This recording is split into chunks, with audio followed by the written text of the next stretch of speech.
السلام علیکم جی، کیا حال چال ہیں آپ سب لوگوں کے؟ میں امید کرتی ہوں کہ آپ سب بالکل ٹھیک ہوں گے، خیریت سے ہوں گے۔ آج ہم عالیہ احمد کا مکمل ناول پڑھنے والے ہیں جس کا نام ہے دلوں کی روشنی بجھنے نہ دینا۔ یہ سن 2000 میں خواتین ڈائجسٹ میں ناول آیا تھا اور یہ ناول بہت بہت بہت بہت اچھا ناول ہے، بہت زیادہ ریئلٹی کے قریب ہے اور ایک بہت ہی عمدہ رائٹنگ ہے، میچور رائٹنگ ہے۔ مجھے امید ہے آپ کو اچھا لگے گا۔ بغیر وقت ضائع کیے کرتے ہیں ناول کا آغاز۔ سارا جلدی کرو، وہ لوگ آ گئے ہیں۔ زارا آپا نے دروازہ کھول کر اطلاع دی اور دوبارہ بند کر دیا۔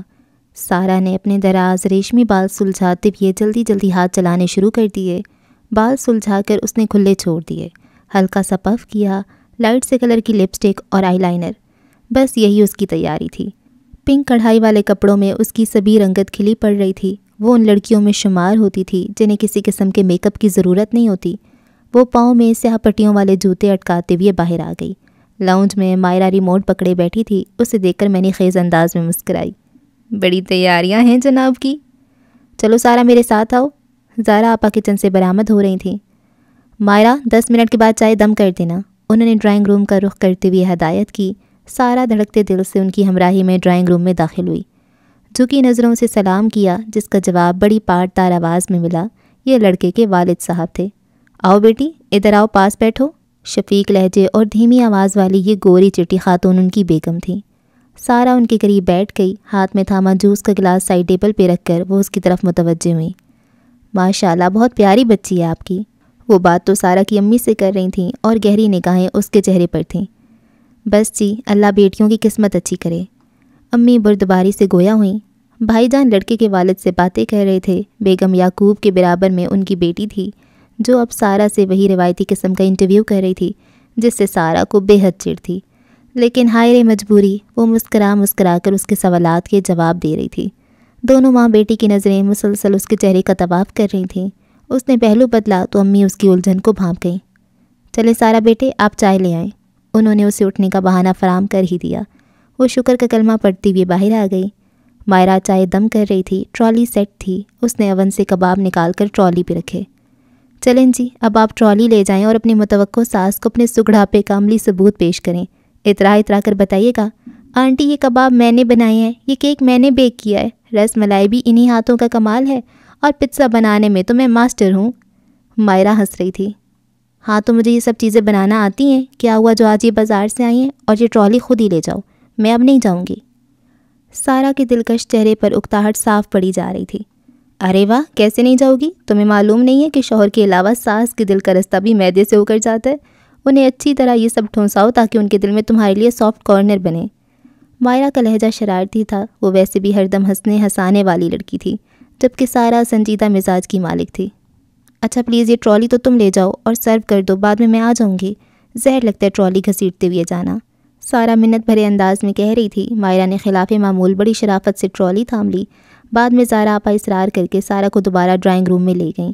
ان لوگوں کی باتوں سے ظاہر ہو رہا تھا کہ انہوں نے اسے پسند کر لیا ہے، اور یہ کوئی نئی بات تو نہیں تھی، اکثر آنے والے لوگ اسے پہلی نظر میں ہی پسند کر لیتے تھے۔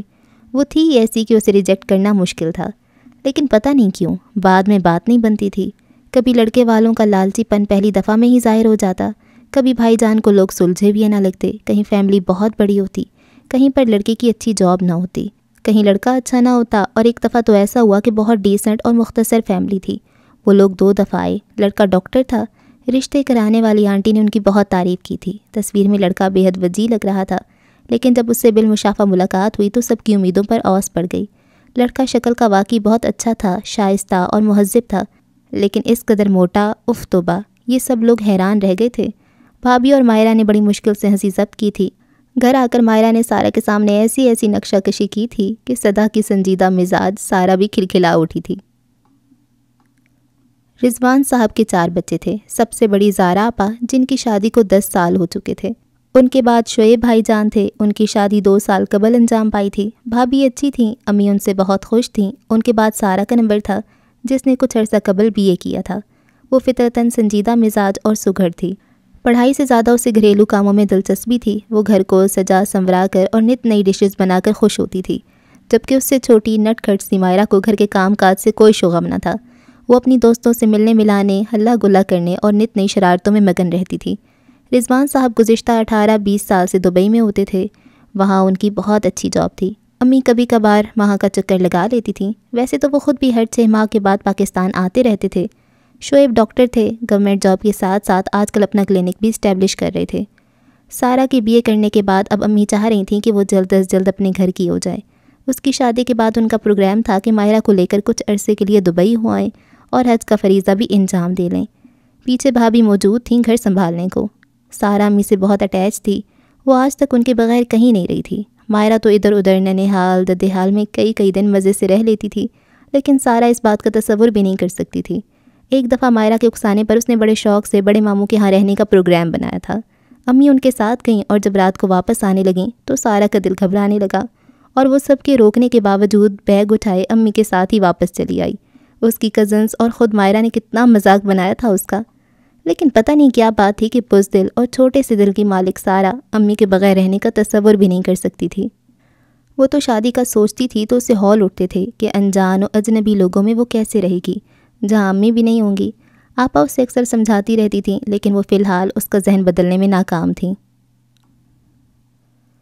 رضوان صاحب کے آنے کے دن قریب تھے۔ اس دوران یہ لوگ یعقوب صاحب کے ہاں چکر لگا چکے تھے۔ وہ لڑکے کی عمر سارا کے مقابلے میں کچھ زیادہ تھی، لیکن سب نے اسے پسند کیا تھا۔ وہ سوبر اور سلجھا ہوا تھا۔ اس کا اپنا باپ سے علیحدہ کاروبار تھا۔ ایک ہی بہن تھی جس کی شادی ابھی 2 ماہ پہلے ہی کی تھی، اور ایک چھوٹا بھائی تھا۔ عرفان پر کوئی ذمہ داری نہیں تھی۔ والدین بھی مہذب اور سلجھے ہوئے تھے۔ ویل آف فیملی تھی۔ بالفاظ دیگر یہ رشتہ سارا کے لیے ہر طرح سے موزوں خیال کیا جا رہا تھا، لیکن فائنل تو رضوان صاحب کے آنے کے بعد ہی ہو سکتا تھا۔ مسز یعقوب اپنی بیٹی اور چھوٹے بیٹے کے ساتھ مزید 2 چکر ان کے گھر کے لگا چکی تھیں۔ بقول ان کے انہیں یہ لوگ بہت پسند آئے تھے۔ بس بہن جی، ہم تو شرافت اور خاندان کو ترجیح دینے والے لوگ ہیں۔ آپ لوگوں سے رشتہ جوڑ کر ہمیں بہت خوشی ہوگی۔ آپ لوگ جس طرح چاہیں اپنی تسلی کر لیں۔ اچھی خاصی دولت مند ہونے کے باوجود وہ سادہ مزاج سی خاتون لگی تھیں۔ اپنے مخصوص دھیمے سے انداز میں باتیں کرتی بھی وہ سارا کو بھی اچھی لگی تھیں، لیکن ان کی بیٹی فراو سے بہت سخت سی لگی تھی۔ ماہرہ بھی اس سے متفق تھی، جبکہ آپا کا خیال تھا کہ اتنی زیادہ دولت ہو تو غرور آ ہی جاتا ہے۔ ان کی بیٹی کی حال ہی میں شادی ہوئی تھی اور اس کے واقعی دماغ نہیں ملتے تھے۔ ایسے گردن اکڑائے ادھر ادھر تنقیدی نگاہوں سے جائزہ لیتی تھی، گویا کہیں کی شہزادی ہو۔ وہ کسی کو بھی اچھی نہیں لگی تھی۔ بہرحال ابھی تو رضوان صاحب کو بھی ان لوگوں سے ملنا تھا، اور ادھر وہ آئے ادھر ان لوگوں نے فون پر فون کھڑکانے شروع کر دیے۔ انہیں اپنی آمد کے اگلے دن ہی ملاقات کا پروگرام بنانا پڑا اور لڑکا انہیں بہت پسند آیا۔ اپنی گفتگو سے وہ مہذب اور شائستہ لگتا تھا، حتیٰ کہ ماہرہ کو بھی وہ بہنوئی کی حیثیت سے پسند آیا تھا۔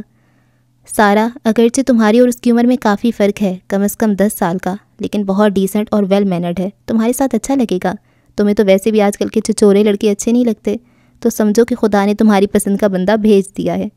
ماہرہ نے اسے تصویر دکھاتی بھی کہا تھا۔ بھائی جان اور سارا کے بہنوئی عدیل بھائی عرفان کے بزنس اور کریکٹر کے متعلق تمام تر انکوائری کروا چکے تھے۔ رپورٹ مثبت تھی۔ تمام گھر والے ہی اس رشتے کے حامی تھے، اور اس سے پہلے والے رشتے اس کے مقابلے میں انہیں فضول لگ رہے تھے۔ اپنی سارا کی تو سمجھو قسمت کھل گئی۔ چھوٹی فیملی، پڑھے لکھے لوگ، اپنا اتنا بڑا گھر، بلکہ محل اور سیٹ بزنس، اوپر سے لڑکا بھی شاندار۔ آپا بہت خوش تھیں۔ دیکھنا سارا خاندان ہماری بہن پہ رش کرے گا۔ جی ہاں، جیسے اتنے ہی تو اچھے ہیں سب۔ آپا حسد کرنے بلکہ حسد سے جل مرنے والوں کی بھی کمی نہیں ہے ہماری فیملی میں۔ ماہرہ نے ٹکڑا لگایا۔ ہائے خدا نہ کرے، آپا ہول گئیں۔ ہماری سارا سے کون حسد کر سکتا ہے؟ اتنی معصوم اور بے ضرر سی بہن ہے میری، کسی کو اس سے کیا پرخاش؟ انہوں نے خود کو تسلی دی۔ ان لوگوں کو بہت جلدی تھی۔ رضوان صاحب کی طرف سے ہاں ہوتی انہوں نے تاریخ رکھنے کی جلدی مچا دی، جبکہ رضوان صاحب کا پروگرام تھا کہ فی الحال چھوٹا سا منگنی کا فنکشن کر کے شادی اگلی دفعہ کے آنے پر رکھ لی جائے۔ دیکھیے مسز یعقوب، ابھی ہم لوگوں کی کچھ بھی تیاری نہیں ہے، اور سچی بات تو یہ ہے کہ ابھی سارا کو رخصت کرنے کا سوچتے ہیں تو ہول اٹھتے ہیں۔ وہ آج تک کہیں بھی میرے بغیر نہیں رہی، اب اتنی جلدی شادی پر دل نہیں مان رہا۔ امی نے ان سے بات کی۔ بہن جی، تیاری کی آپ کوئی فکر نہ کریں، ہمیں تو بس اپنی بیٹی چاہیے، بنا بنایا گھر موجود ہے، یہ سب اسی کا تو ہے، اور پھر بیٹیوں کو ایک نہ ایک دن تو رخصت کرنا ہی ہوتا ہے۔ ہم نے بھی فرح کی شادی 1-1.5 ماہ کے نوٹس پر کر دی تھی۔ آپ بھی بسم اللہ کر کے ہمیں تاریخ دے دیں۔ شادی کے بعد میں اور یعقوب صاحب عمرے کے لیے جانا چاہتے ہیں، تو یہ فریضہ جتنی جلدی ادا ہو جائے اتنا ہی بہتر ہے۔ اچھا ہے کہ گھر کو سنبھالنے والی آ جائے، مجھے بھی بے فکری ہو جائے گی کہ عرفان کو دیکھنے کے لیے بہو موجود ہے۔ انہوں نے آخر کار امی کو قائل کر ہی لیا، اور یوں اچانک ہی گھر میں سارا کی شادی کی تیاریاں شروع ہو گئیں۔ سارا تو حیران پریشان تھی کہ یہ کیا ہو رہا ہے۔ وہ جس قدر شادی سے بچنا چاہتی تھی اتنی ہی جلدی یہ بلا اس کے سر آن پڑی تھی۔ اس کا کسی تیاری میں حصہ لینے کو دل نہیں چاہ رہا تھا۔ آپا اور بھابھی نے اس کو کافی سمجھایا بھی، لیکن سارا کے دل کو قرار نہیں تھا۔ اسی طرح دن گزرتے چلے گئے۔ سارا صرف ایک دفعہ لہنگا پسند کرنے بازار گئی تھی، باقی سب کچھ آپا اور بھابھی مل کر رہی تھیں۔ آج جیولر سے بڑا سیٹ اور چوڑیاں لینے جانا تھا۔ آپا لشتم پشتم امی کی طرف پہنچی تھی۔ اندر داخل ہوتی انہیں کچھ عجیب سا احساس ہوا۔ سارا کا چہرہ ستا ہوا اور آنکھیں سوجی ہوئی تھیں۔ امی اور بھابھی بھی چپ چاپ تھیں۔ ابو اور بھائی جان بہت پریشان اور الجھے نظر آ رہے تھے۔ امی انہیں سیدھا اپنے کمرے میں لے گئیں۔ امی خیر تو ہے نا؟ ان کے لہجے میں اندیشے جھلک رہے تھے۔ زارا پتہ نہیں کون ہمارا دشمن بن گیا ہے۔ امی کے اشک بہنے شروع ہو گئے۔ کسی نے یعقوب صاحب کے ہاں فون پہ کہا ہے کہ آپ کن لوگوں سے رشتہ جوڑ رہے ہیں، ان کی لڑکی کا تو چال چلن ٹھیک نہیں ہے، بہت سے لڑکے اس کے پیچھے رہتے ہیں۔ لو بتاؤ، میری فرشتوں جیسی بیٹی جو آج تک اکیلی گھر سے باہر نہیں نکلی، اس پر ایسے الزام لگ رہے ہیں۔ امی ہمارا ایسا کون سا دشمن پیدا ہو گیا جس نے ایسی حرکت کی؟ آپا تو ششدر رہ گئیں۔ سبھی حیران ہے کہ ہماری تو کسی کے ساتھ کوئی دشمنی نہیں، کوئی عداوت نہیں، آخر کون ایسے کر سکتا ہے؟ امی آنسو پوچھ رہی تھیں۔ امی یہ فون جس کسی نے بھی کیا ہے اس کا کوئی مقصد ہے، وہ ان لوگوں کو ہماری طرف سے بدگمان کرنا چاہ رہا ہے۔ آپا گہری سوچ میں غرق تھیں۔ آپ یہ بتائیں فون کرنے والا مرد تھا یا عورت تھی؟ عورت تھی، بڑی میٹھی آواز اور مہذب لب و لہجے والی۔ مسز یعقوب نے تو اسے ڈانٹ کر فون بند کر دیا تھا، پر اس نے کہا تھا کہ وہ دوبارہ فون کر کے سارا کے پول کھولے گی، تمام کچا چٹا انہیں بتائے گی، بقول اس کہ وہ ہماری نہایت قریب جاننے والی ہے اور ان لوگوں کے بھلے کی خاطر انہیں یہ سب کچھ بتا رہی ہے تاکہ وہ ایسی لڑکی کو گھر میں نہ لائیں۔ لو بتاؤ بھلا، اب تو شادی میں ایک ہفتہ بھی نہیں رہ گیا۔ امی انہیں تفصیل بتاتے بتاتے پھر رونے لگیں۔ امی آپ تسلی رکھیں، اگر وہ لوگ سمجھدار ہیں تو ان پر اس فون کا کوئی اثر نہیں ہونا چاہیے، آخر وہ ہم لوگوں سے اتنی دفعہ ملے ہیں، دیکھا بھال ہے، ویسے ان کا رد عمل کیا ہے اس بات پر؟ آپا انہیں تسلی دیتے ہوئے دریافت کر رہی تھیں۔ وہ تو یقین دلا رہے ہیں کہ ہماری طرف سے کوئی اندیشہ دل میں نہ لائیں، ہمیں آپ لوگوں پر پورا بھروسہ ہے، لیکن بیٹی، مرد کے دل میں بیوی کے متعلق شک کا معمولی سا کانٹا بھی گڑ جائے تو نکلنے کا نام نہیں لیتا۔ لڑکی ذات تو آئینہ ہوتی ہے، اور آئینے پر بال آ جائے تو کیسے جا سکتا ہے؟ ایسا نہ ہو میری بیٹی آگے جا کر کسی مشکل میں پڑ جائے۔ امی بھرے گلے سے کہہ رہی تھیں۔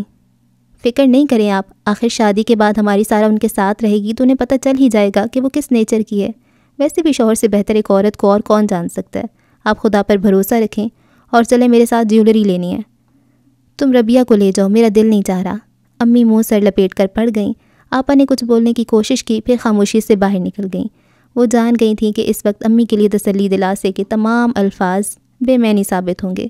اندر سے ان کا بھی دل بہت پریشان تھا۔ آخر کون ہو سکتا ہے؟ یہ سوال ان کے ذہن پر ہتھوڑے کی طرح برس رہا تھا، لیکن وہ کوئی بھی اندازہ لگانے سے قاصر تھیں۔ امی نہایت ملنے سار اور مروت والی تھیں، تمام خاندان سے ان کے اچھے مراسم تھے، سسرال بھی قدردان ملی تھی، ابو کا کوئی دشمن۔ انہوں نے سوچا اور خود ہی اس بات کی نفی کر دی۔ انہوں نے شعیب سے بات کی، وہ بھی کچھ کم پریشان نہیں تھے۔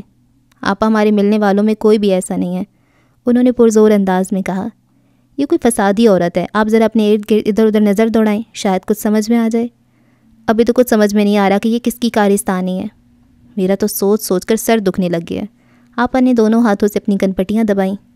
امی کا حال دیکھے، ادھر سارا روئے جا رہی ہے، کیا کیا جائے؟ اچھا ابھی تم تو ربیہ اور میرے ساتھ جیولر کے ہاں چلو، اس نے آج کی ڈیٹ دی ہوئی تھی۔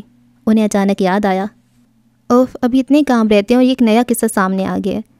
اسی الجھن میں گرفتار سارا کی شادی کا دن بھی آن پہنچا۔ امی ابو اور اس کے بھائی بہنوں نے دھڑکتے دلوں اور ڈھیروں دعاؤں کے ساتھ اسے رخصت کیا تھا۔ رخصتی کے وقت سارا کے آنسو ہی نہیں تھم رہے تھے، ارد گرد موجود بہت سے لوگ بھی آپ دیدہ ہو گئے تھے۔ سارا امی کے گلے سے لگی ہوئی تھی اور کسی طرح بھی چھوڑنے پر آمادہ نہیں تھی، انہیں بھی رلائے جا رہی تھی۔ آپا نے اسے آہستگی سے الگ کیا اور گاڑی میں بٹھایا۔ اس کے ہاتھ پیر یخ ہو رہے تھے، حواس جیسے ساتھ چھوڑے جا رہے تھے۔ ساس اور نند بھی اس کے ہمراہ تھیں۔ گاڑی چلی تو اس کا دل اچھل کر حلق میں آ گیا۔ کیا زندگی کا یہ باب ختم ہو گیا؟ ماں باپ بہن بھائی کو پیچھے چھوڑ کر وہ کسی اجنبی کے ساتھ انجانے اور پرائے دیس جا رہی ہے۔ پتہ نہیں وہ شخص کیسا ہوگا، اس سے کیا برتاؤ کرے گا۔ وہ انہیں بوجھل سوچوں اور خدشات میں گھری ہوئی تھی۔ آنسو ایک تواتر سے بہہ رہے تھے اور اسے ارد گرد کے ماحول کی کوئی خبر نہیں تھی۔ ادھر امی کا حال بھی ابتر تھا، سب لوگ انہیں تسلیاں دے رہے تھے، لیکن ان کے دل کو قرار نہیں تھا۔ آخر زنیرہ آنٹی انہیں اندر کمرے میں لے گئیں، پانی پلایا اور وہیں صوفے پر لٹا دیا۔ تھوڑی دیر ریسٹ کر لیں باجی، وہ ان کا سر دبانے لگیں۔ آپا وغیرہ کو بھی انہوں نے اندر آنے سے منع کر دیا تھا، کیونکہ امی انہیں دیکھ کر پھر رونے لگ جاتی تھیں۔ باجی تسلی رکھیں، سارا آخر اپنے گھر گئی ہے، اس کے سسرال والے بھی تو بہت اچھے لگتے ہیں، آپ کو تو خدا کا شکر کرنا چاہیے کہ بیٹی خیریت سے اپنے گھر کی ہوئی۔ داماد تو آپ کا لاکھوں میں ایک ہے ماشاءاللہ، دیکھیے گا کل سارا کیسے ہنستی کھلکھلاتی ملے گی آپ کو۔ وہ برابر انہیں دلاسے دے رہی تھیں۔ وہ امی کی خالہ زاد تھیں اور بچپن سے ہی ان کا آپس میں بہت پیار تھا۔ ان کے سمجھانے بجھانے سے آخرکار امی بہل ہی گئیں۔ ولیمے کے فنکشن پر سارا واقعی بہت خوش، پر اعتماد اور کل والی سارا سے یکسر مختلف دکھائی دے رہی تھی۔ مسز یعقوب اپنی بہو کے صدقے واری جا رہی تھیں۔ عرفان کی والہانہ نظریں اس کے دلکش چہرے کا طواف کر رہی تھیں۔ دیکھا باجی، میں نے کہا تھا نا آپ سے کہ سارا کل خوش خوش ملے گی، اب دیکھیے ذرا اپنی بیٹی کا چہرہ۔ زنیرہ آنٹی نے سرگوشی کی اور امی نے بیٹی کا کھلا کھلا چہرہ دیکھ کر دل ہی دل میں ماشاءاللہ کہا تھا۔ انہیں بہت سے دھڑکے لگے ہوئے تھے جو سارا سے مل کر جاتے رہے۔ سارا اور عرفان رسم کے مطابق ولیمے کے بعد ان کے ساتھ ہی آئے تھے۔ کچھ قریبی رشتہ دار اور اس کی کزنس بھی عرفان سے ملنے گھر آ گئی تھیں۔ مائرہ اور اس کی کزنس کافی دیر عرفان کے پیچھے پڑی رہیں اور جوتی چھپائی کے نام پہ اس سے 10,000 کی رقم نکلوا کر ہی اسے چھوڑا۔ عرفان اور سارا ہنی مون ٹرپ سے واپس آئے تو مسز یعقوب کچھ خاموش سی محسوس ہو رہی تھیں۔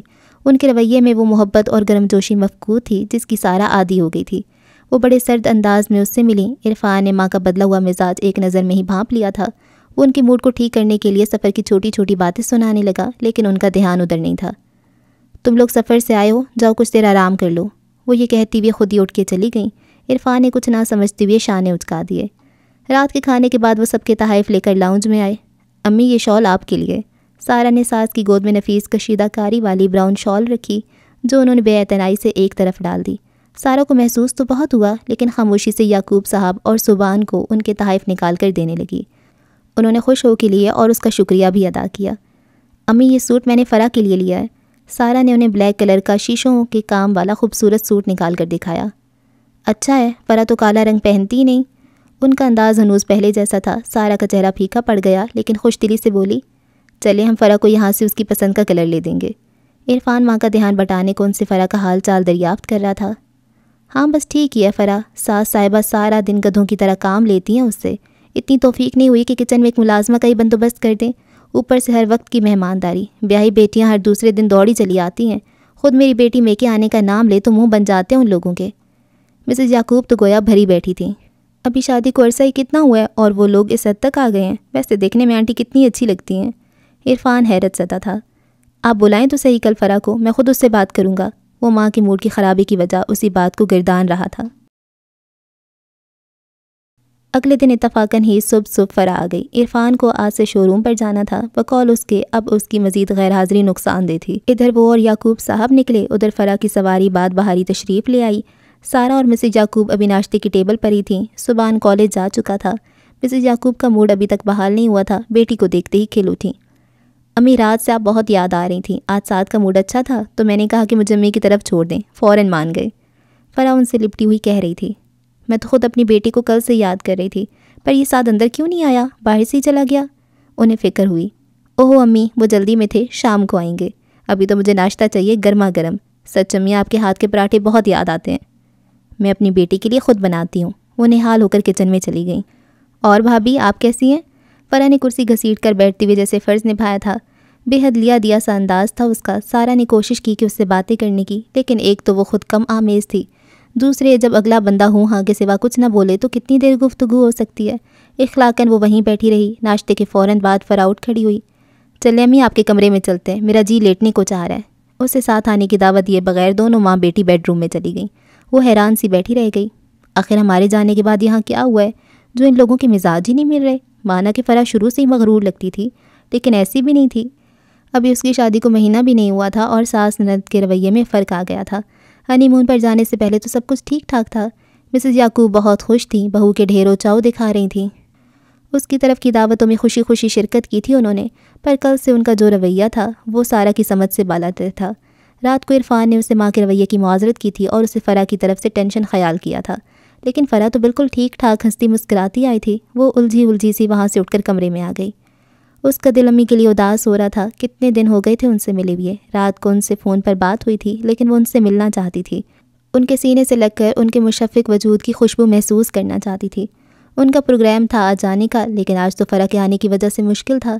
کمرے میں جیسے اداسیاں رقص کر رہی تھیں۔ وہ بے دلی سے بیڈ پہ گر گئی اور پتہ نہیں کب اس کی آنکھ لگ گئی۔ سارا سارا جیسے کہیں دور سے آواز آ رہی تھی۔ وہ ہڑبڑا کر اٹھ بیٹھی۔ عرفان اسے جگا رہا تھا۔ آپ کب آئے؟ وہ سوئی سوئی آواز میں بولی۔ بس تھوڑی دیر ہوئی ہے، اٹھو باہر کھانا لگ رہا ہے۔ عرفان کچھ الجھا لگ رہا تھا۔ سارا کو فوراً احساس ہو گیا۔ فرح کہہ رہی تھی بھابھی سے تو ابھی تک باتیں بھی نہیں ہو سکیں، صبح سے کمرے میں ہے۔ وہ سادہ سے انداز میں کہہ رہا تھا، لیکن سارا کو شرمندگی سے محسوس ہوئی۔ سوری، میں بس ایسے ہی لیٹی تو پتہ نہیں چلا کب آنکھ لگ گئی۔ وہ عرفان کو یہ نہ بتا سکی کہ فرح اور امی اسے ٹیبل پر چھوڑ کر کمرے میں چلی گئی تھیں۔ کھانے پر فرح نارمل انداز میں اس سے کافی بات چیت کرتی رہی، لیکن ساس صاحبہ کا مزاج تیکھا ہی تھا۔ کھانے کے بعد عرفان اٹھ گیا۔ بھائی میں تو تھوڑی دیر سوؤں گا، آپ لوگ گپ شپ کریں، ساتھ کب تک آئے گا؟ اس نے بہن کو دیکھا۔ وہ تو 5 بجے تک آئیں گے۔ پھر تو میرے پاس 2 گھنٹے ہیں سونے کے لیے، ساتھ آئے تو مجھے اٹھا دینا۔ عرفان کمرے کی طرف چلا گیا۔ کچھ ہی دیر بعد اس نے سارا کو آواز دی، سارا ایک گلاس پانی تو دے جاؤ۔ وہ پانی لے کر کمرے میں آئی تو عرفان سوچوں میں گم نیم دراز تھا۔ پانی لے لیں، ادھر رکھ دو۔ اس نے سائڈ ٹیبل کی طرف اشارہ کیا۔ مجھے تم سے کچھ بات کرنا تھی، بیٹھ جاؤ۔ وہ پھر کسی سوچ میں گم ہو گیا۔ سارا خاموشی سے انتظار کرنے لگی۔ تم نے کل سے امی کا رویہ دیکھا ہوگا۔ کچھ دیر کے توقف سے وہ گویا ہوا۔ اور تمہیں کیا، بلکہ مجھے بھی عجیب ہی لگا ہے، لیکن سارا اس کی ایک وجہ ہے۔ ہمارے جانے کے بعد سے 4 فون آ چکے ہیں۔ کیسے فون؟ وہ حیرانی سے پوچھ رہی تھی۔ ویسے فون جیسے شادی سے پہلے آئے تھے، جو کسی عورت نے کیے تھے اور تمہارے اور تمہاری فیملی کے متعلق بےہودہ باتیں کی تھیں۔ اب اس نے امی کو کئی عجیب سی باتیں بتائی ہیں۔ امی کو تو پریشان ہونا ہی تھا۔ سارا پر تو جیسے بجلی سی گر پڑی۔ وہ تو سمجھی تھی کہ شادی کے بعد یہ بات ختم ہو چکی ہے، فون کرنے والے کا مقصد پورا نہیں ہوا تو باز آ گئی ہے، لیکن یہ باب تو نئے سرے سے کھل چکا تھا۔ کیا کہتی ہے وہ عورت؟ اس کی آواز جیسے کنویں سے برآمد ہوئی۔ وہ عورت اب بہت ہی فضول باتیں کر رہی ہے تمہارے بارے میں۔ عرفان نے اس سے نظریں چرا لیں۔ اس لیے امی کا رویہ ایسا ہے؟ لیکن آنٹی نے تو کہا تھا انہیں ہم پر مکمل یقین ہے، وہ سادگی و معصومیت سے کہہ رہی تھی۔ ہاں انہیں یقین ہے، لیکن دیکھو سارا، جب کوئی روزانہ ایک ہی بات دہرائے تو تھوڑا بہت اثر تو ذہن پر ہو ہی جاتا ہے نا۔ امی بھی اسی کیفیت سے گزر رہی ہیں۔ تم ان کے ساتھ گھلو ملو، باتیں کرو، اپنا پورا وقت انہیں دو، یقیناً وہ تمہیں سمجھ جائیں گی اور ان کا رویہ بھی وقت کے ساتھ ساتھ بہتر ہو جائے گا۔ وہ اسے نرمی سے سمجھا رہا تھا۔ عرفان، کہیں آپ تو یقین نہیں کرے اس عورت کی باتوں پر؟ وہ اچانک بے حد خوف زدہ نظر آنے لگی۔ اوہ یار، تم ابھی تک مجھے اتنا بھی نہیں سمجھ سکی۔ مجھے تم پر خود سے بڑھ کر اعتبار و یقین ہے، اور میرا یہ اعتبار ہمیشہ قائم رہے گا۔ عرفان کا لہجہ مضبوط تھا۔ انشاءاللہ، وہ سر جھکائے زیر لب کہہ رہی تھی۔ فرح نے ساتھ سے کچھ دن ادھر رہنے کی اجازت لے لی تھی۔ اس کی موجودگی میں سارا کو ساتھ سے گھلنے ملنے کا موقع نہیں مل پا رہا تھا۔ وہ اکثر ماں کو لے کر بیڈ روم میں گھسی رہتی تھی۔ سارا وہاں چلی بھی جاتی تو اسے ان دونوں کی طرف سے کوئی خاص لفٹ نہیں ملتی تھی۔ کچھ وہ بھی خود کم گو تھی۔ شکر تھا ان کے واپس آنے کے بعد فون کا سلسلہ بند ہو گیا تھا۔ یہ اسے عرفان نے بتایا تھا۔ پھر بھی ہر دفعہ فون کی بیل پر سارا کا دل دھڑک اٹھتا اور وہ چور نظروں سے کال اٹینڈ کرنے والے کو دیکھنے لگتی تھی۔ اسے دھڑکا سا لگا رہتا تھا کہ وہ فسادی عورت پھر ایسی حرکت نہ شروع کر دے۔ ہر نماز میں وہ خدا سے ڈھیروں دعائیں کر رہی تھی اور ساتھ ہی اس الجھن میں گرفتار تھی کہ وہ ہے کون جو اس کی اتنی دشمن ہو رہی ہے۔ عرفان نے اسے امی کو بتانے سے منع کر رکھا تھا اور وہ خود بھی انہیں پریشان نہیں کرنا چاہتی تھی۔ فرح 1 ہفتہ رہ کر چلی گئی تو اسے ساس کے قریب ہونے اور ان کا دل جیتنے کا موقع مل گیا۔ چند ہی دنوں میں مسز یعقوب کا رویہ معمول پر آ گیا اور وہ سارا سے پہلے جیسی محبت آمیز برتاؤ کرنے لگیں۔ یعقوب صاحب گھریلو معاملات میں بالکل دخیل نہیں تھے۔ وہ صبح کے نکلے رات کو واپس آتے تھے۔ صبح ویسے ہی لاؤبالی سا تھا، اسے دوستوں سے ہی فرصت نہیں تھی۔ عرفان بھی خاصا وقت بزنس کو دے رہا تھا، سو گھر میں دونوں ساس بہو ہی ہوتی تھیں۔ انہی دنوں سارا نے سویٹ ڈش بنا کر گھرداری کی ابتدا کی اور دھیرے دھیرے کچن سنبھال لیا۔ کچن میں ماسی اور ایک لڑکا بطور ہیلپر ہوتے تھے، اس لیے سارا پر کچھ زیادہ بوجھ نہیں تھا کام کا۔ آج کل وہ بڑے شوق سے اچھی اچھی ڈشز بنا کر سسرال والوں کو خوش کر رہی تھی۔ کچن کے بعد وہ دن بھر فارغ ہوتی تھی۔ اس کا دل چاہ رہا تھا کہ وہ کچھ دن امی کی طرف رہے۔ شادی کے بعد وہ ابھی تک رہنے نہیں گئی تھی۔ اس نے عرفان سے بات کی تو اس نے بڑی فراخ دلی سے اجازت دے دی۔ مسز یعقوب نے بھی کوئی اعتراض نہیں کیا۔ یوں وہ چند دن کے لیے امی کی طرف آ گئی اور ادھر آ کر تو جیسے دن گزرنے کا پتہ ہی نہیں چلا۔ وہ دن بھر امی کے ساتھ جڑی رہتی، رات مائرہ سے خوب گپیں لڑائی جاتی۔ آپا کے ساتھ وہ بازار کا چکر بھی لگائی۔ اس صبح اچانک زنیرہ آنٹی آ گئیں۔ تحسین اور تمکین بھی ان کے ہمراہ تھیں۔ وہ دوپہر تک ادھر رہیں اور خوب باتیں ہوئیں۔ وہ سارا سے سسرال کا حال احوال پوچھ رہی تھیں۔ کیوں سارا، پھر ساسو جی کو قابو کیا یا نہیں؟ تمکین نے اسے گدگدایا۔ ارے ہماری سارا نے تو اپنے ساس کے دل میں گھر کر ہی لیا ہوگا۔ وہ کوئی ہر وقت تمہاری طرح بک بک تھوڑی کرتی ہے۔ ایسی کم گو لڑکیاں تو سب کو اچھی لگتی ہیں۔ آنٹی نے اپنی بیٹیوں کو ڈانٹا۔ وہ دونوں منہ بسوڑنے لگیں۔ ذرا دیکھو تو سارا، یہ ہماری امی ہر وقت تمہاری تعریفوں کے پل باندھتی رہتی ہیں۔ آخر تم نے انہیں کیا گھول کر پلا دیا ہوا ہے؟ سارا صرف مسکراتی رہی۔ ارے اس بچے نے کیا پلانا تھا، اس کی عادتیں ہی ایسی ہیں جو سب اس سے اتنا پیار کرتے ہیں۔ زنیرہ آنٹی کے لہجے میں سارہ کے لیے پیار گندھا ہوا تھا۔ محبت پاش نگاہوں سے سارہ کو دیکھتے ہوئے ساتھ لگا لیا اور اس کی پیشانی چومتے ہوئے کہنے لگیں، اگر میرا کوئی بیٹا ہوتا تو بھلا میں اس بچی کو کسی اور گھر میں جانے دے سکتی تھی، خدا اسے شاد و آباد رکھے۔ امی نے دل ہی دل میں آمین کہا تھا۔ دوپہر کے کھانے کے بعد وہ لوگ اسے اپنے گھر عرفان کے ہمراہ آنے کی بھرپور دعوت دے کر چلی گئیں۔ شام کو عرفان اسے لینے آ گیا تو مائرہ بے طرح اداس ہو گئی۔ اتنی مشکل سے عادت ڈالی تھی تمہارے بغیر رہنے کی، تم نے پھر سے بھلا دی، اب کیا کروں گی تمہارے بغیر؟ کوئی بات نہیں، پھر سے عادت ہو جائے گی، سارہ بڑی بے نیازی سے بولی۔ لو دیکھو ذرا اسے، امی کے بغیر ایک پل نہیں گزارتی تھی، اب کیسے خوش خوش جا رہی ہے۔ مائرہ نے دہائی دی۔ سارہ واقعی خوش تھی عرفان سے مل کر، پر جاتے وقت دل جانے کیا ہوا کہ اس کے آنسو چھلک پڑے۔ ارے بیٹا ایسے نہیں کرتے، خوشی خوشی اپنے گھر جاؤ، خوش رہو، آباد رہو۔ کہتے کہتے امی کی آنکھیں بھر آئیں، چپکے سے آنسو صاف کر کے وہ ملول سی گاڑی میں بیٹھ گئی۔ چلو پہلے فورٹریس سے آئس کریم کھاتے ہیں۔ عرفان نے گاڑی سٹارٹ کرتے ہوئے بھرپور نظر اس پر ڈالی تو وہ مسکرا دی۔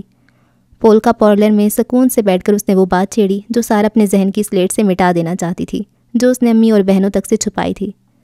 3 فون مزید آ چکے ہیں امی کے پاس، اس دفعہ کوئی لڑکی ہے۔ ایک دن فرا ادھر آئی ہوئی تھی، اس نے ریسیو کیا تو اس لڑکی نے اسے پوری داستان ہوش ربا سنا دی، جس کا خلاصہ یہ ہے کہ تمہارا کریکٹر ٹھیک نہیں، تم بہت سے لڑکوں کے ساتھ گھومتی رہی ہو، انہیں شادی کا جھانسا دے کر قیمتی تحائف وصول کیے اور بعد میں ٹکا سا جواب دے دیا۔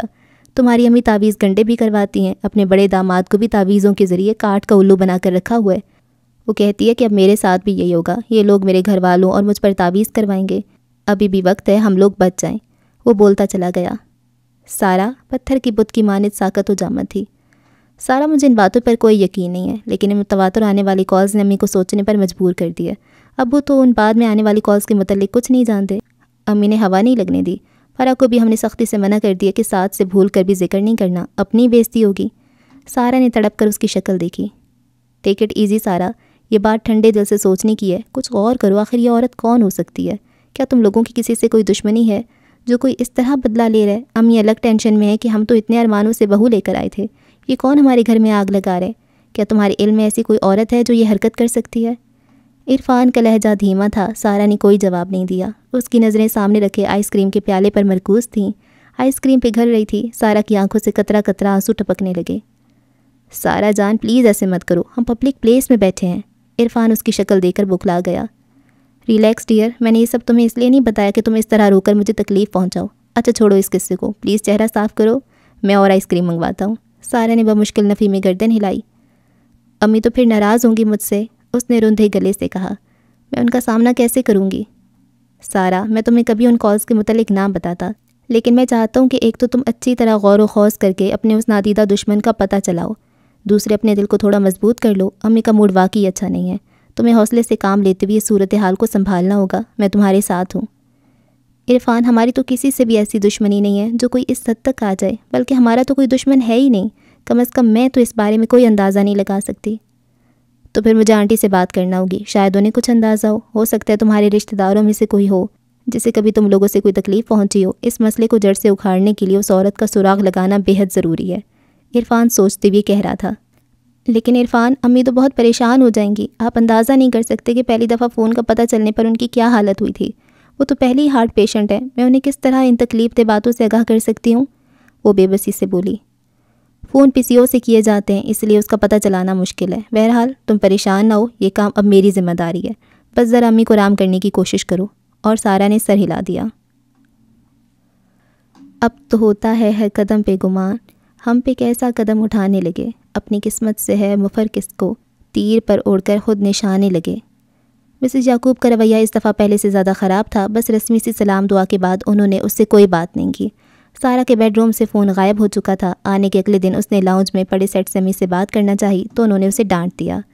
یہ کس کی اجازت سے تم فون کرنے لگی ہو، اور کہاں، یہ تمہاری ماں کا گھر نہیں ہے؟ ان کی آواز بلند اور لہجہ تلخ تھا۔ سارہ دنگ رہ گئی۔ آنٹی میں تو آپ کو اپنی ماں ہی سمجھتی ہوں، وہ دھیرے سے بولی، لیکن میں تمہیں اپنی بیٹی نہیں سمجھتی، انہوں نے بڑی بے رخی سے جواب دیا۔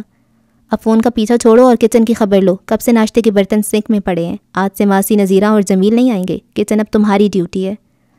اوہ میرے خدا، یہ وہی خاتون ہے جو مجھ سے پیار لٹاتی نہ تھکتی تھیں۔ وہ دھک سے رہ گئی۔ کچن کا کام کرنے میں اسے کوئی آڑ نہیں تھا، بلکہ وہ تو شوقین تھی ایسے کاموں کی۔ یہی بات مختلف انداز میں کہی جاتی تو وہ بخوشی یہ سب کرنے پر تیار تھی، لیکن جس حقارت سے انہوں نے اس سے کہا تھا اس کا دل کٹ کے رہ گیا۔ کاش آپ ایک دفعہ پیار سے کہہ کے دیکھتی، سارا کیا کچھ نہ کرنے پر راضی ہو جاتی۔ وہ دل گرفتگی سے سوچتی ہوئی کچن کی سمت چل دی۔ ہر لفظ دل کا ترجمہ، ہر چہرہ آئینہ لگے، ہم خوش یقین اتنے ہمیں ہر خواب ہی سچا لگے۔ تقریباً 1 ماہ گزر گیا تھا۔ کچن بدستور سارا کے ذمے تھا۔ عرفان نے ماں کو کافی سمجھایا بجھایا تھا، جس سے ان کا رویہ قدرے معمول پر آ گیا تھا۔ بس کبھی کبھی وہ کچھ تلخ ہو جاتی اور ایسا تب ہوتا جب فرح آتی یا فون کرتی۔ کچن میں جمیل بطور ہیلپر واپس آ چکا تھا۔ عرفان موبائل پر اس کی امی سے بات کرواتا رہتا تھا۔ وہ لوگ بھی اس سے ملنے آ چکے تھے۔ انہی دنوں میں سارا کے ماموں زاد بھائی کی شادی آ گئی۔ وہ شادی میں شرکت امی کی طرف رہ کر کرنا چاہتی تھی، لیکن ساس سے پوچھتے ڈر رہی تھی۔ اس نے عرفان سے اجازت چاہی تو وہ بخوشی تیار ہو گیا۔ ماں سے اجازت بھی اس نے دلوا دی، جو خاصا ناک منہ چڑھا کر ملی۔ بہرحال سارا نے اسی کو غنیمت جانتی ہوئی خوشی خوشی تیاری شروع کر دی۔ شعیب بھائی ماموں ممانی کے ساتھ ان سب کا کارڈ دینے آئی تو وہ طے شدہ پروگرام کے تحت ان کے ساتھ ہی میکے آ گئی۔ ادھر بھی بے حد ذوق و شوق سے شرکت کی تیاریاں ہو رہی تھیں۔ مائرہ تو مائیوں مہندی کی لڈی وغیرہ کے پروگرام میں آگے تھی۔ روزانہ ہی خاصا وقت وہ لوگ پریکٹس کے لیے نکال رہی تھیں۔ سارا ایسی سرگرمیوں کی کبھی بھی شوقین نہیں رہی تھی۔ اس نے معذرت کر لی۔ مائیوں کی رسم خوب دھوم دھڑکے سے ہوئی۔ عرفان نے مہندی والے روز آنے کا کہا تھا، لیکن پھر کسی مصروفیت میں پھنس کر نہ آ سکا۔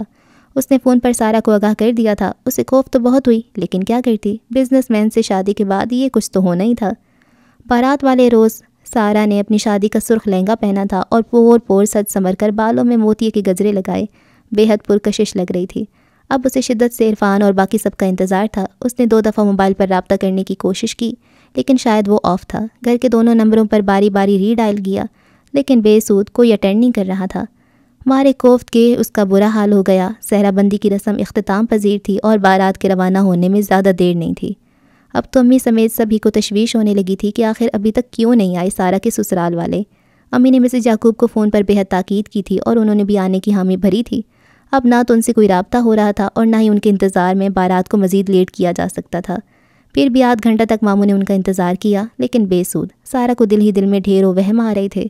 اس کے دمکتے چہرے کی ساری روشنیاں ماند پڑ چکی تھیں۔ دلہن والوں کے ہاں پہنچ کر وہ اتنے ہنگامے اور رونق میں بھی بجھی بجھی سی رہی۔ مائرہ نے اس کا موڈ بحال کرنے کی کافی کوششیں کیں۔ آپا اور بھابھی نے سمجھایا، لیکن اس کو قرار نہ آیا۔ زنیرہ آنٹی سیدھی وہیں آئی تھیں۔ اسے دیکھتی انہوں نے عرفان اور اس کی ساس سسر کی بابت سوال کیا۔ امی انہیں بتا رہی تھی کہ رابطہ ہو ہی نہیں رہا۔ وہ بھی اسے تسلیاں دینے لگیں۔ بیٹا فکر کی کیا بات ہے، عرفان کو کوئی کام پڑ گیا ہوگا، 100 بکھیڑے ہوتے ہیں کاروباری لوگوں کی جان کے ساتھ۔ ان کے مشفق انداز سے اسے کچھ حوصلہ ہوا اور وہ خود پر قابو پا کر محفل کی رونقوں اور رنگینیوں کا جائزہ لینے لگی۔ یوں تو امی بھی اندر سے کافی پریشان تھیں، آخر سب گھر والوں میں سے کوئی تو آ جاتا، وہ بار بار سوچتیں۔ جوں توں کر کے انہوں نے سارا وقت گزارا۔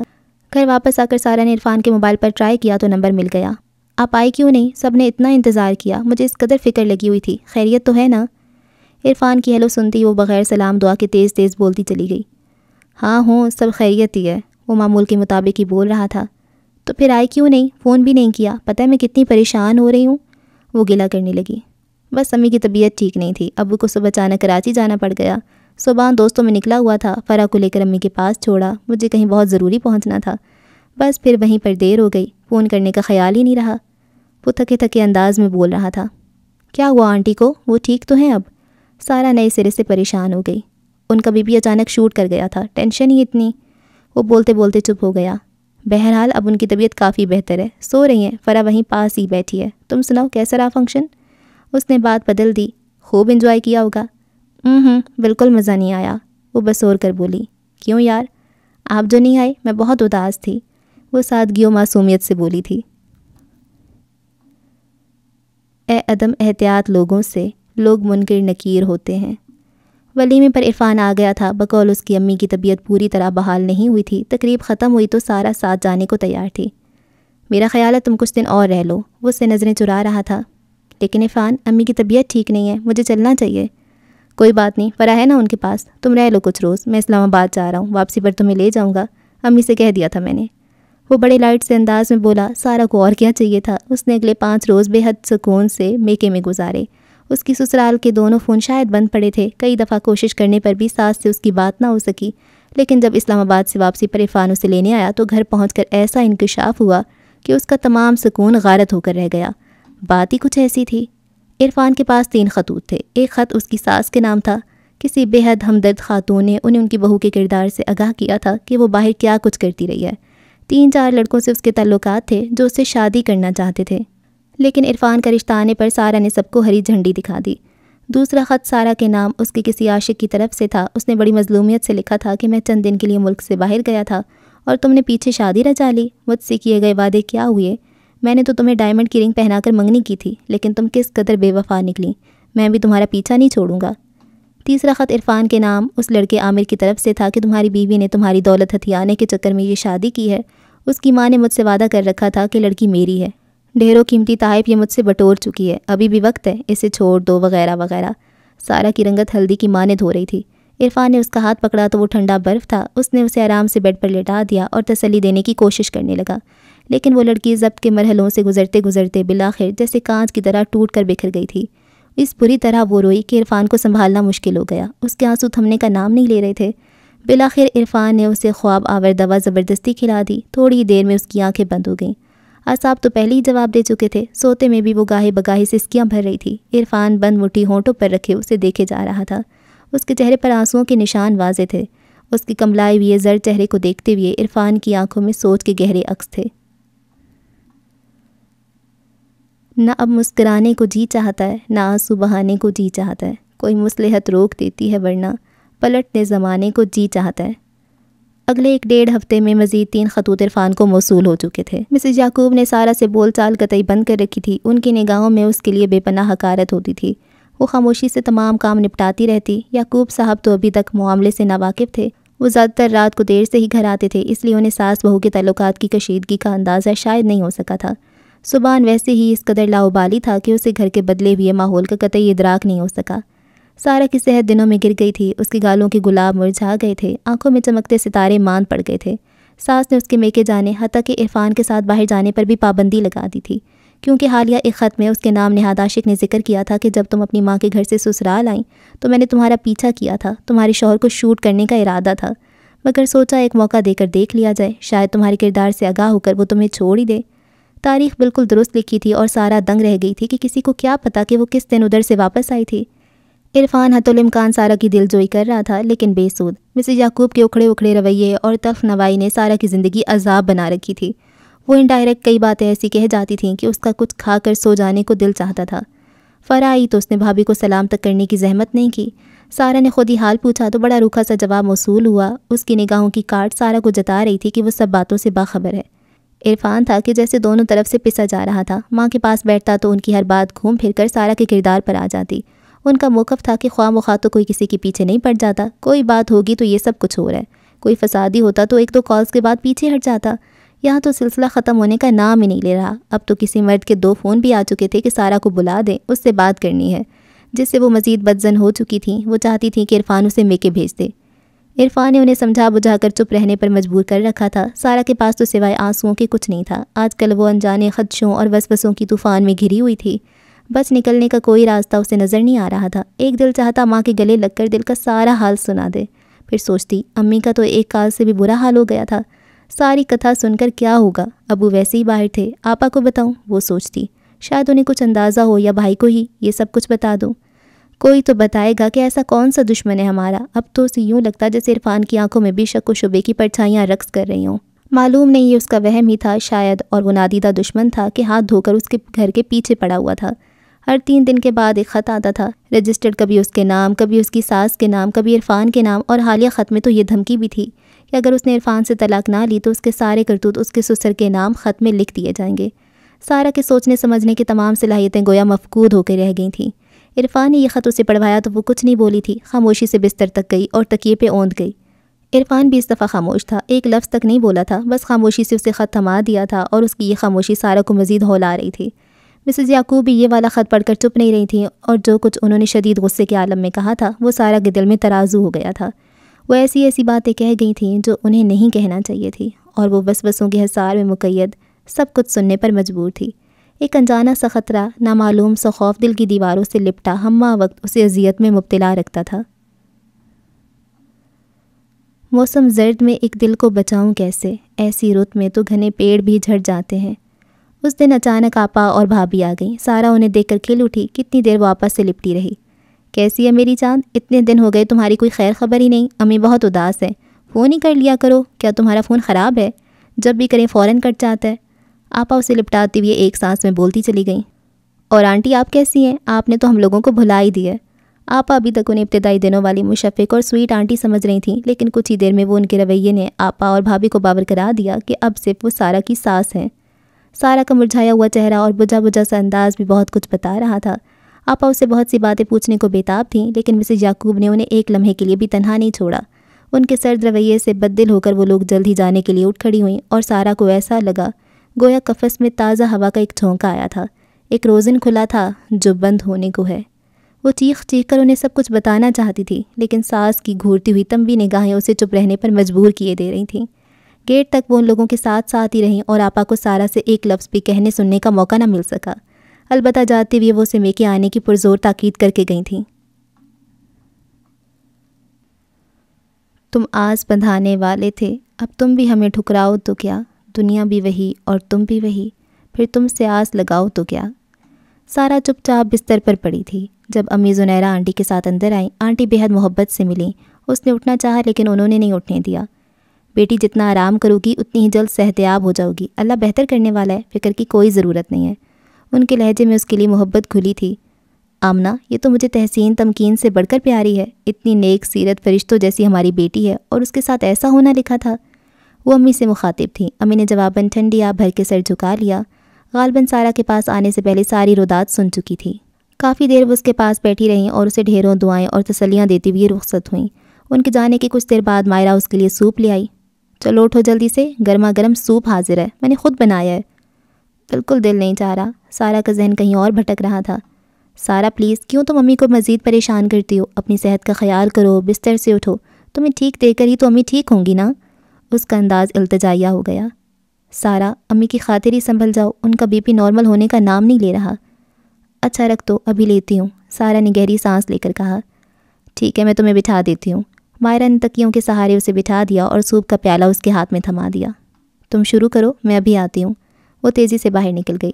سارا نے نڈھال سے انداز میں ایک گھونٹ بھرا. اس کا ذہن وقت کے دائرے میں پیچھے سفر کر رہا تھا. اس کی نظروں سے ظاہر ہو رہا تھا کہ گویا کہیں اور پہنچی ہوئی ہے. شاید اپنی شادی سے پہلے کے دن یاد آ رہے تھے اسے. تب کیا بے فکری کی زندگی ہوتی تھی. پھر شادی ہوئی، عرفان کی محبتیں، ساس سسر کا شفقت آمیز برتاؤ، اور پھر اس کی زندگی کا وہ منحوس ترین دور جب فون اور خطوط آنے کا آغاز ہوا. عرفان کی تسلیاں، خیال رکھنا، ساس کا دھیرے دھیرے نشتر زنی کرنا، نند کی استہزائیہ نگاہیں، عرفان کے رویے میں نامحسوسی تبدیلی پیدا ہونا، اور ایک دن تمام اعتبار و اعتماد کا خون ہو جانا. اس دن اس کے نام ایسا خط آیا کہ پڑھتے پڑھتے یکدم عرفان کا چہرہ سرخ ہو گیا. آنکھوں سے گویا لہو ٹپکنے لگا. وہ لنچ کے لیے شو روم سے گھر آیا تھا. گیٹ پر ہی پوسٹ مین نے اسے مسز عرفان کے نام کا خط تھما دیا. وہ تھکا ہارا کمرے میں داخل ہوا. سارا اس کے پیچھے پیچھے ہی آئی تھی. اس نے کھڑے کھڑے لفافہ چاک کر ڈالا اور جو کچھ اس میں لکھا تھا وہ پڑھتے ہی گویا اپنے آپے سے باہر ہو گیا. آج مجھے سچ سچ بتا ہی دو کہ یہ کون ہے تم سے اتنا قریب جو ایسی ایسی باتیں بھی جانتا ہے جو کوئی بہت قریبی بندہ ہی جان سکتا ہے. بتاؤ کون ہے یہ گھٹیا انسان؟ اس نے وحشت زدہ کھڑی سارا کو جھنجھوڑ ڈالا. سارا پیلی ہلدی ہو رہی تھی. میں کسی کو نہیں جانتی عرفان، آپ کو میرا اعتبار نہیں ہے؟ ہاں، اعتبار ہی تو کرتا رہا اب تک. عرفان کا لہجہ زہرآلود تھا. کوئی نہ کوئی بات تو ضرور ہوگی، ورنہ ایسی گھٹیا باتیں کون لکھ سکتا ہے؟ اور پھر ایک ادبار کی تو بات ہی نہیں ہے. ان خطوط کی تو پوری ایک فائل مرتب کی جا سکتی ہے. وہ اس حد تک تلخ ہو سکتا تھا، اس کا تو سارا کو گمان بھی نہیں تھا. اس نے نفی میں سر ہلاتے ہوئے کچھ کہنے کی کوشش کی، لیکن اس کے ہونٹ لرز کر رہ گئے. آواز اس کے گلے میں ہی گھٹ گئی. خدا کے لیے سارا، میرا پیچھا چھوڑ دو. میں تمہاری شکل نہیں دیکھنا چاہتا. نکل جاؤ میرے گھر سے. میری برداشت کی حد ختم ہو چکی ہے. عرفان کی آنکھوں میں نفرت اور قہر کی بجلیاں رقصاں تھیں. اس کی زبان جو کبھی پھول کھلاتی تھی اس وقت آگ اگل رہی تھی، اور سارا کا چہرہ کسی شدید ترین دکھ سے سفید پڑتا جا رہا تھا. محبت کرنے والے شوہر کا یہ روپ دیکھنا اس کے لیے سہانے روح تھا. وہ شخص جو اس کے اعتبار اور بھروسے کی آخری حد تھا، وہی اس کا اعتبار ریزہ ریزہ کر رہا تھا. اس کی آنکھوں کے آگے بدتریج اندھیرا چھاتا جا رہا تھا. حلق میں کانٹے چبھ رہے تھے. سانس سینے میں ہی کہیں اٹک کے رہ گئی تھی. اسے لگا گویا اس کا وجود ریت کی ڈھیر ہے. اس نے سنبھلنے کی کوشش کی، مگر سنبھلتے سنبھلتے پھر ڈھہ گئی. دھیان کے آتش دان میں ناصر بجھے دنوں کا ڈھیر پڑا ہے.